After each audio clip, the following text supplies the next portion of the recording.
So this is the one that we kind of just did on the board, and we just saw some small mistakes or things. Like I was saying, there's some things that can happen, so you better be careful. So if I have a negative 12x plus 8, remember, you want to make the smaller one look like the bigger one. You could have used the x's or the y's. So we chose to multiply everything times 4. And it is helpful to, I'm going to rewrite it. I don't know if I have room. I'll put it right there. I'm rewriting the top one exactly as it is. Be careful about trying to squeeze a negative next to an equal sign because it gets lost. So stop squeezing things in. So 4 times 3x is 12x. 4 times negative y is negative 4y. 4 times negative 7 is negative 28. So now you see a zero pair. Remember we talked about maybe rewriting it so you could still clearly see your original equations. So then when I add those two together, this is an 8 and a negative 4. That gives me a 4y. And then I got to add those two together. That's going to give me a negative 32. Then it's just solving a one-step equation, y equals negative 8. Once I have the y equals 8, I want to then use either the top or the bottom. I'm just going to use the top and substitute it in the y spot. So that's negative 12x plus 8. Plug it in the y spot. All I did was replace the y with what I think y is. And that's always good to check because when we had our guests do the problem on the board, even if you would have got the answers, then if you go back and check, you would say, oh, something's wrong. So then you can go back and fix it. That's why I keep saying, make sure you're double checking. Always double check. So this comes down here. Then this becomes a 60 divided by negative 12. X equals negative 5. So my solution, I'm thinking, is negative 5, negative 8. But like I said, earlier we were thinking it was an 8 and then something else. So always go back and plug it in to check it. So I already used the top one. Now I'm going to plug it in the bottom just to do a double check. So 3, plug in the x, minus plug in the y to see if it really equals negative 7. Plug in the x here, plug in the y here, and then just put this in the calculator and press enter, see what it gives you. And it should give you a negative 7. Yep. Alright. Now this one, I know a lot of people wanted to do this one because it was clear that the zero pair was already, which one, the x's or the y's? The y. So it's very clear that the zero pair is already, the y values will cancel out. So then I'm going to add or combine those two and add or combine these two to get a 21. Divide by 7, divide by 7, x equals 3.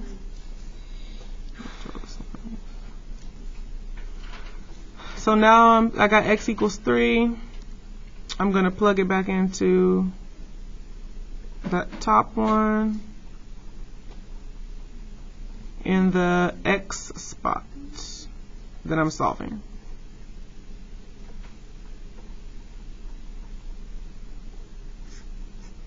The solving step should be hopefully easy for us by now. So that's 10 and a negative 18. I got to add those together. 10 plus negative 18, negative 8. Make sure you're keeping tracks of your negatives and your positives. So I'm thinking that x is 3, y is 2. And then I'm going to check it with my bottom equation, plugging in x plus 4, plugging in y equals 11. So x plus 4, plug in the y. And then if I put this in my calculator, I want to see, does it equal 11? This is kind of clear because everything's positive. So it's like 3 plus 4 times 2, which is 8. So 3 plus 8, yes, that's 11. That's how you can double check your answer.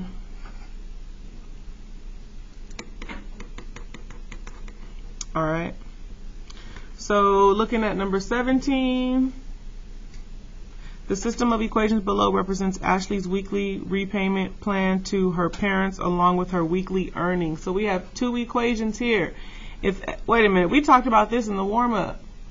They're both in which form? They're both in y equals form. So if x represents the number of weeks and y represents the total amount of money, then how long will it take for Ashley's repayment plan and weekly earnings to be equal? They're just asking you for a solution.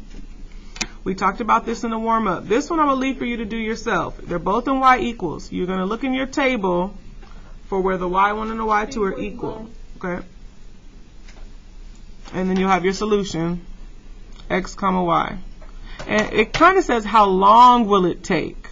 So once you get a solution, the x value represents weeks. So your answer would just be the x value. So when you get it, an answer. So go ahead and try that one. I'll give you like 30 seconds. I'm going to pause I don't know if I can pause it that.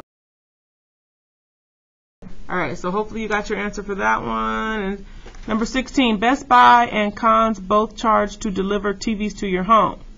Best Buy charges 75 cents per mile plus a $60 setup fee. On the other hand, Conn's does not charge for the setup fee, but does charge $1.15 per mile.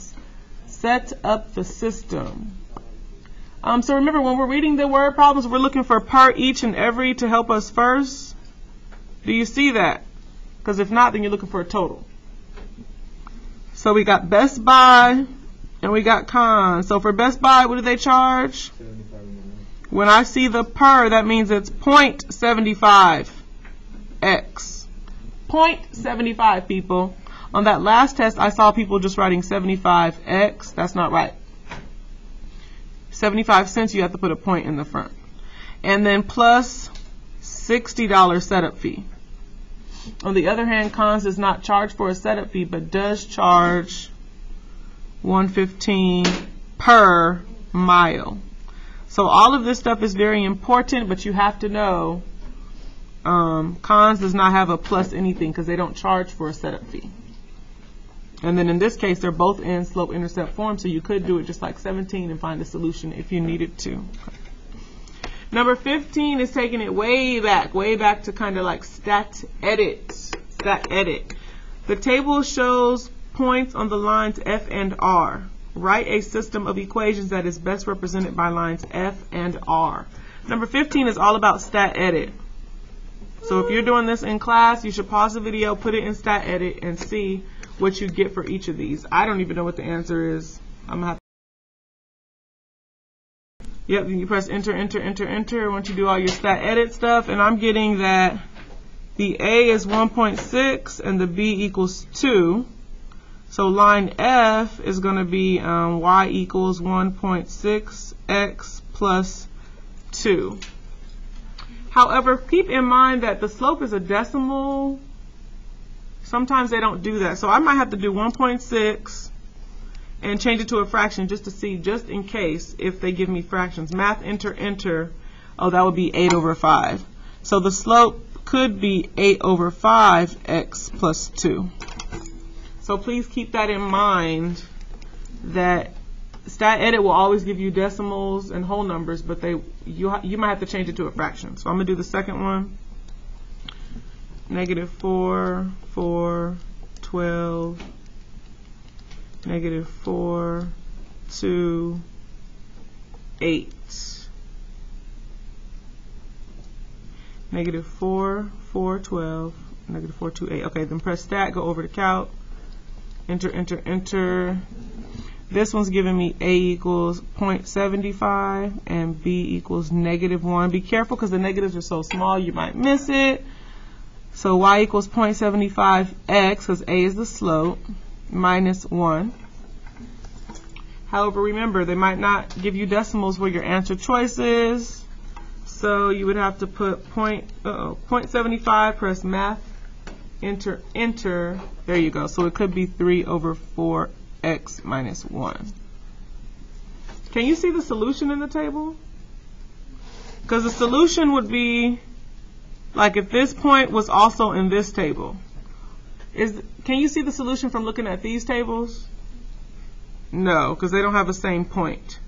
So if they ask you for a solution, you would have to go back and put the equations in and actually look in the table, just like you did for 17 for the actual solution. But they don't ask for solution, they just ask for the two equations. All right, number 14.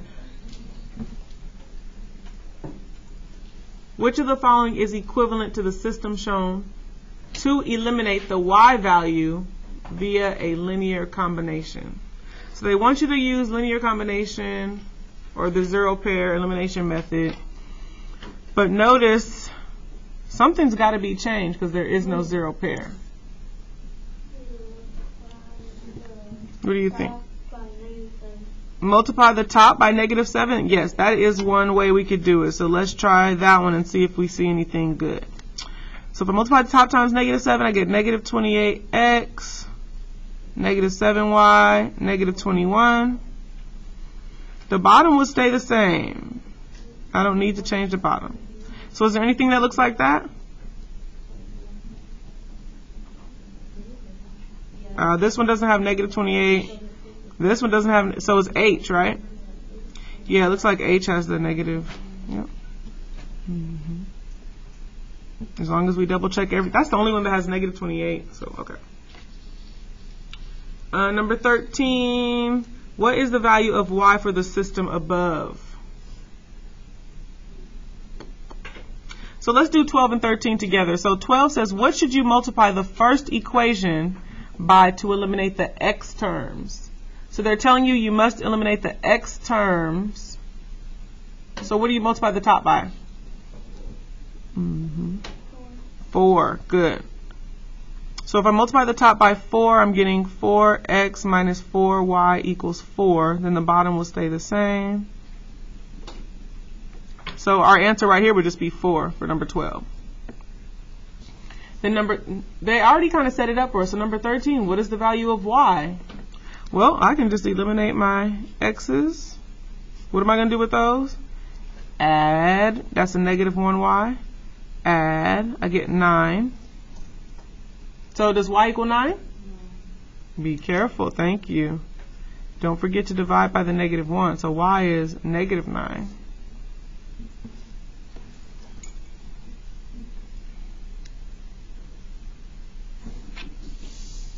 Which two lines on the right appear to have a solution of 0, 6?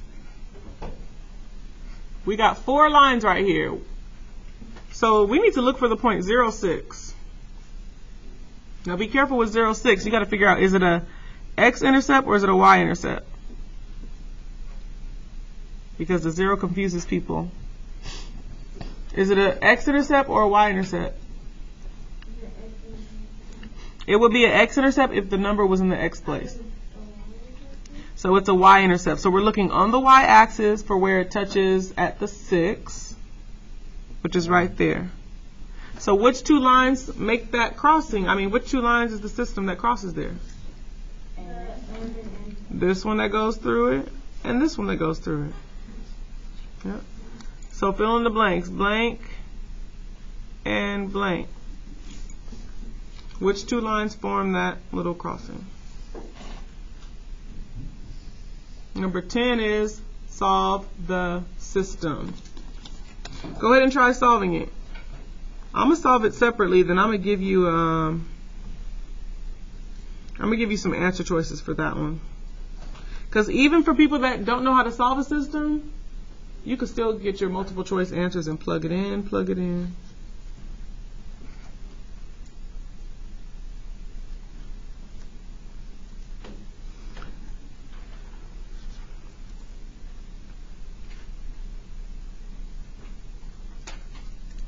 I'm going to pause the video.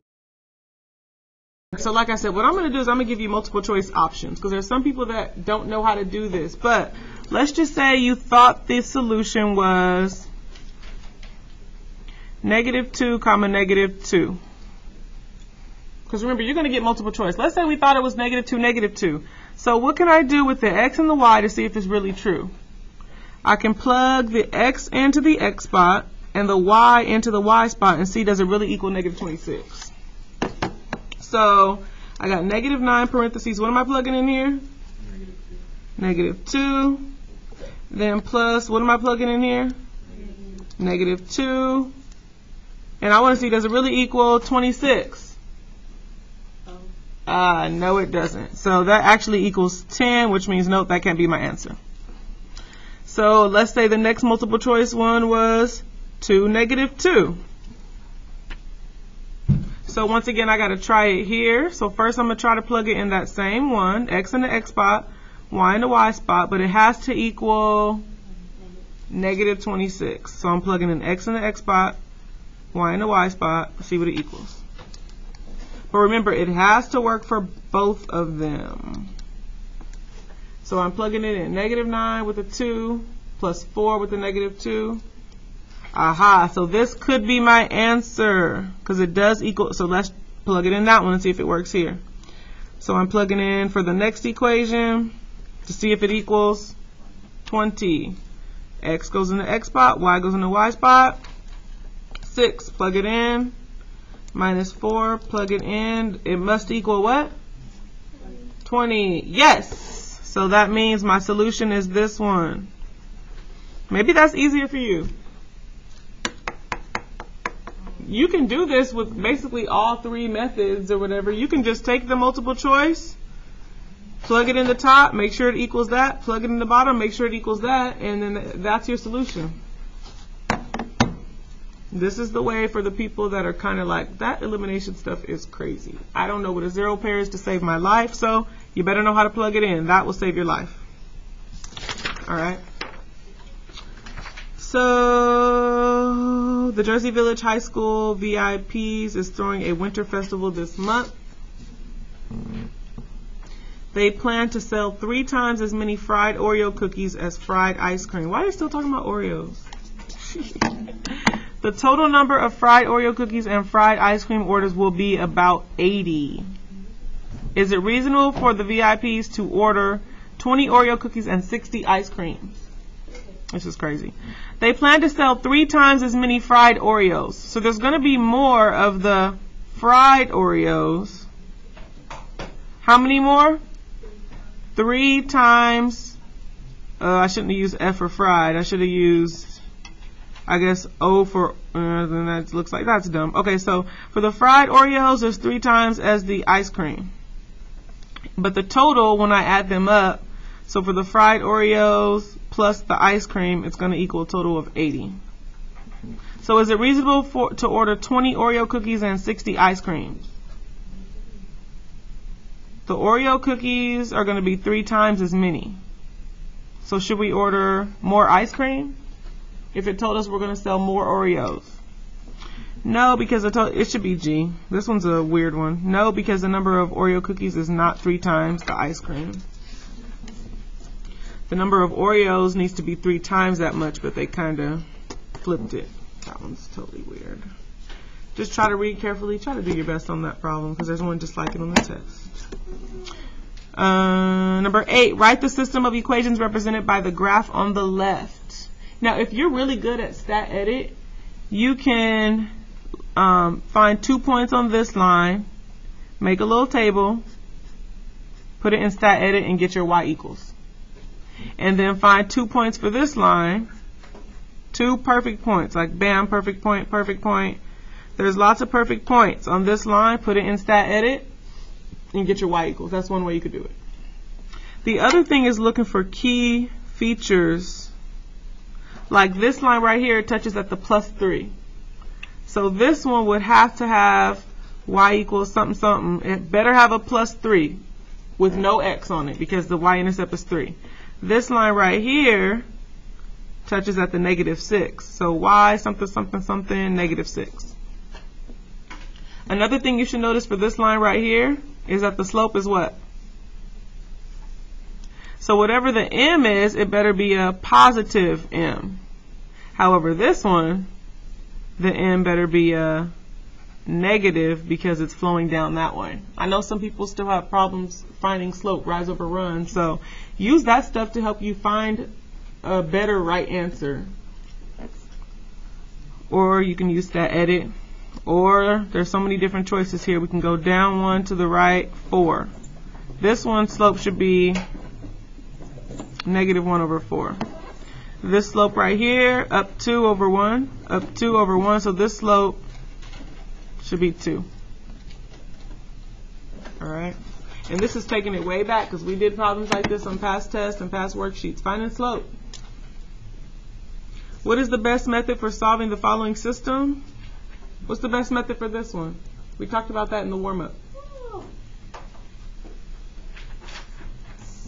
What is the best estimate for the solution to the system here?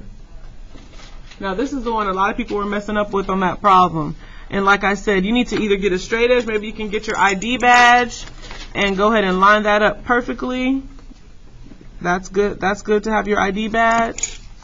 One good reason.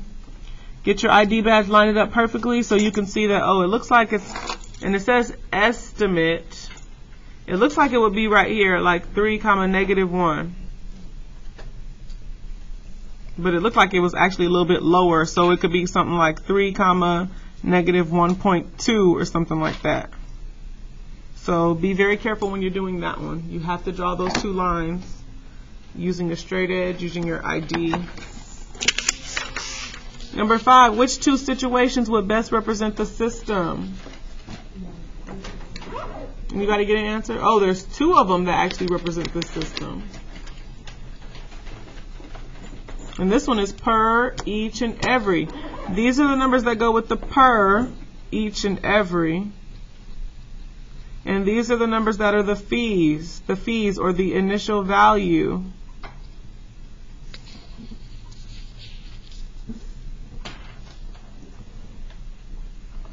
You should be able to do that one on your own.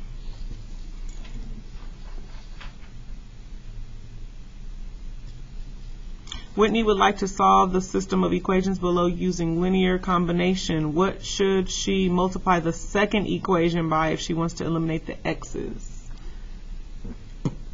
If you want to eliminate the x's, this needs to be a -6 and this needs to be a what? Positive 6. So yes, you should multiply everything times 6. Prove that your answer works by showing your work. So just multiply it out. See what you get. So yeah, the answer should be 6, and then multiply it out, see what you get. A jar with a mix of dimes and nickels holds $6.80. The jar contains a total of 17 coins. I don't really see any per, each, or every here. So remember I told you to look for a total. Thank you. A jar with a mix of dimes and nickels holds $6.80 worth of coins. That's one total. And what is this total? Is it representing coins, people, money? So if this is money, what are the other 2 money terms? What types of monies? There's dimes. A dime is worth 10 cents. 10 cents for D plus nickels. What's the nickel? You be careful.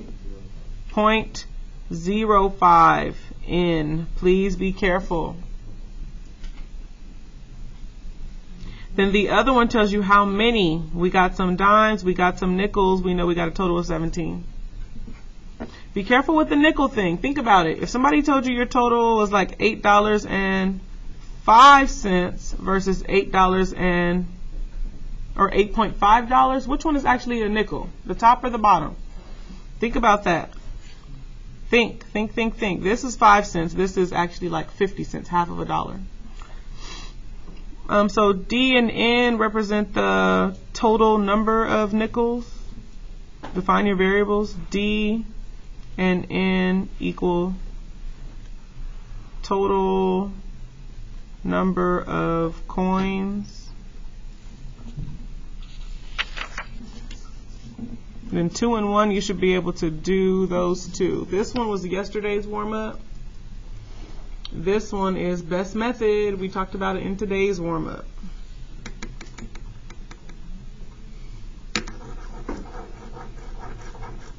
And that should be it. Any questions?